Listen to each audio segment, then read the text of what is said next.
দুপুরে রান্নার আয়োজনে আমার শাশুড়ি মা সুন্দর করে সব কেটে কুটে নিয়েছে। এদিকে ভাতের পানি বসিয়ে দিয়েছে, সাথে চাল ও ডাল সুন্দরভাবে পরিষ্কার করে ধুয়ে নিচ্ছে। এখন দেখি উনি সবজি আর মাংসগুলো সুন্দরভাবে ধুয়ে নিচ্ছে। ওনার হাতের কাজ অনেক সুন্দর, ফ্রেশ। উনি খুব সুন্দরভাবে ফ্রেশ করে গুছিয়ে কাজ করে নিখুঁতভাবে। দেখেন কি সুন্দরভাবে গোস্তগুলো ধুয়ে নিচ্ছে। এদিকে এসে দেখে ভাতের পানিতে বলক চলে আসায় চালগুলো দিয়ে দিচ্ছে। আমরা যখন বেশি ভাত রান্না করি তখন এইভাবেই ভাত রাঁধি।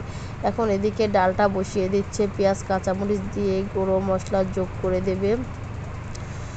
ডালটা সুন্দরভাবে কষিয়ে রান্না করবে। উনি বলে ডাঁটা দিয়ে এভাবে ডাল রান্না করে খেতে তার অনেক ভালো লাগে, সেজন্য প্রায় ডাঁটা দিয়ে ডাল রান্না করে। দেখে সুন্দরভাবে ডালটা কষিয়ে নিচ্ছে। এতে সামান্য পরিমাণ পানি দিয়ে ডালটা রান্না করতে দেবে। এদিকে এসে দেখে ভাত হয়ে গেছে, ভাতের মাঠটা সুন্দরভাবে গেলে নিল। দেখেন এদিকে ডালটা রান্না শেষ, ডালটার কালারটা জাস্ট অতুলনীয়। এদিকে নুন হলুদ দিয়ে মুরগির মাংসটা মাখিয়ে রেডি করে ধুয়ে দিচ্ছে। কড়াইয়ে তেল বসিয়ে দিয়ে এখন মুরগির মাংসগুলো সুন্দরভাবে ভেজে উঠিয়ে নেবে, সাথে কিছু আলুও ভেজে নেবে। আমরা মুরগির মাংসের ভিতরে আলু পছন্দ করি। দেখেন আলুগুলো সুন্দরভাবে ভেজে উঠিয়ে নিচ্ছে। এখন কড়াই বসাই দিয়ে এখন পেঁয়াজগুলো সুন্দরভাবে ভেজে নেবে, সাথে কিছু কাঁচামরিচ। পেঁয়াজ কাঁচামরিচ ভাজা শেষ হয়ে গেছে, তাতে বাটা মশলা যোগ করে দেবে।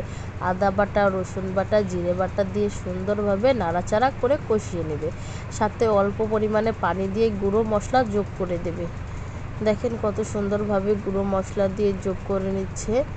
এখানে মরিচের গুঁড়ো দিয়ে ভালোভাবে ঘুরিয়ে নাড়াচাড়া করে দিল যাতে মশলাটা মিশে যায়। সাথে হলুদের গুঁড়া, স্বাদমতো লবণ দিয়ে মশলাটা খুব সুন্দরভাবে কষিয়ে নেবে। মশলাগুলো কষানোর পর আগে থেকে ভেজে রাখা মাংসগুলো মশলার সাথে দিয়ে দেবে। মশলাটা সুন্দরভাবে গোস্তের সাথে মিলাই নেবে নাড়াচাড়া দিয়ে, যাতে সব মশলা গোস্তর ভিতরে ঢুকে যায়। এদিকে গোস্তটা কষানো শেষ, সাথে অল্প পরিমাণে পানি দেবে।